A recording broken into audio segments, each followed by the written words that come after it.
I'm with my umma. Alam niyo ba yung mother ko, hindi ako binabati sa birthday ko. Bakit? Sabihin mo, ma. Kasi hindi ko daw birthday sa totoong buhay. Iba kasi yung birthday, yung pinanganak niya daw ako, May, March 21. 24. Ay! Tingnan mo, iba-iba. Sabi mo dati 22. March 24. Diba? Iba-iba. Nagkakamay. Matanda na kasi. 22. Tapos yung age ko, hindi talaga 28. 20 pa lang talaga. Charot. One age, one less. Minus 1 lang. So, ayun. Nakakainis tuwing magbo-birthday ako. Hindi ako binabati nito.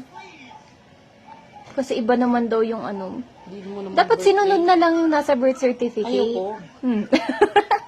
Paglaban niya pa daw na ayaw niya. Kaya guys, pag March 24, batiin niyo ulit ako. Charot. Uy, thank you pala sa mga nanood guys, sa mga nag-rate. Kumita ako doon. Syempre, konti lang. Yung mother ko, hindi siya nanonood. Tingnan mo, basher pa yan.